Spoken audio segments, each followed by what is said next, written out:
Who knew that this bright orange ball could bring so much passion and emotions? What else can I say? This game has made me who I am. My name is Matthew Ponce. So, in my case, my story is a lot different than everyone else's from the get go.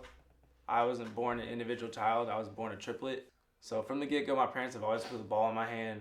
It's either been a basketball, a tennis ball, football. I fell in love with just being outdoors, playing sports, and just doing what I love is just being outside, playing with my brothers. I never took anything seriously.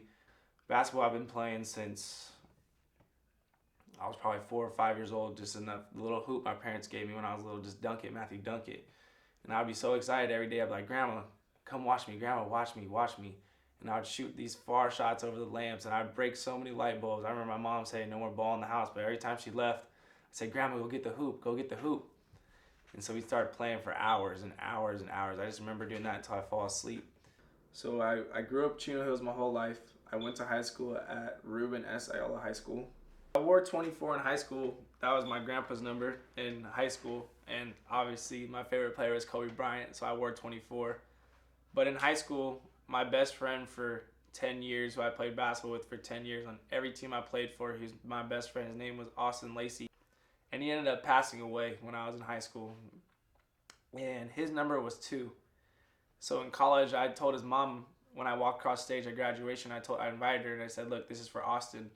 And I gave her my rosary and I said, I will be wearing number 2 the rest of my career as long as I play, as long as it's open for Austin. Before every game, I would pat my number 2. I'd bless myself. And every time I blessed myself, I'd say a little prayer. And one thing I said at the end of my prayer was not easily broken. He gave, during his cancer and everything, we wore wristbands saying not easily broken for him. Just Austin Lacey's not easily broken. It's going to take more than this. And every game since he's passed, I would say not easily broken. When it was a tough time during a game, I would just think NEB, NEB, NEB. And he'd push me to keep going, keep going. Now I ended up taking my official recruiting trip with my brothers to UC Santa Cruz, and we all 3 fell in love. We came here, we all worked our asses off. But unfortunately, my last game of high school, I got undercutted, and I ended up getting 2 slip discs, and I didn't know. So I played on a broken back for a year and a half before I even knew I had a broken back. I thought it was a sore, tweaked back. I was like, I can't be injury prone. There's no way my back is broken. And I remember getting those x-rays and the doctor telling me, you will never run again if you continue to play after you have this surgery.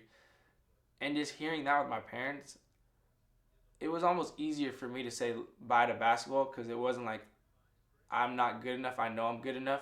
So I was like, Mom, Dad, I'm gonna play in this until I can't walk, because they said if I'm having the surgery, I can't run again. So I'm gonna enjoy every second I can running. So I just remember the first time going to rehab, I asked Shirley, my PT, who I trusted. She got me back from my ankle injuries, and I asked her. I said, will I ever play again? And I knew the answer was no, but I just wanted to hear someone believe in me again. And the day she said yes, I'm gonna get you back to playing. From that moment, I considered her family. So I finally got back into basketball. And like I said, it was just one of the greatest days of my life.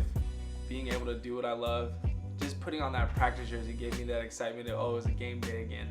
I just remember the warmth and welcome my teammates gave me. They saw the rehab I did. They saw all the time I was upstairs riding a bike, going to the swimming pool for 3 hours a day. Even though I wasn't swimming 3 hours a day, I was just walking in water, just figuring out my form again, figuring out how to do all these little things again, little mechanics, just all the swimming, all the everything I did. They realized how much effort I put back into this, and I ended up starting again. I was just excited to play again, get that basket, just be there for my teammates, being able to support them, and just everything. It was just a great joy, and I ended up coming off the bench the rest of my career here just because I never got fully healthy, but I was just excited to play.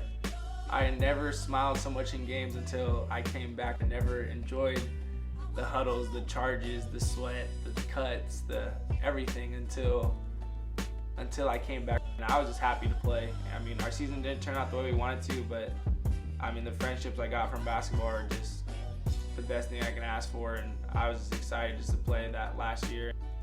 Jeez, what now? That's a scary question.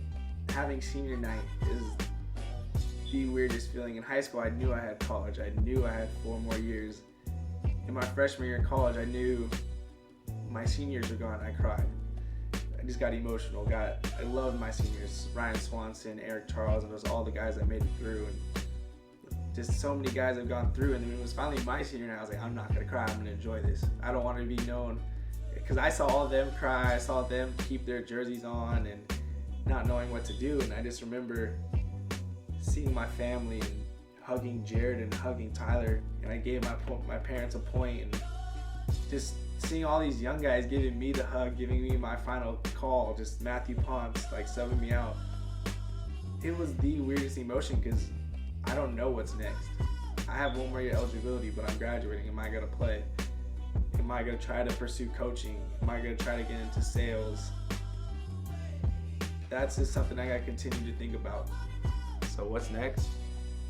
I don't know, but whatever it is, I won't be easily broken.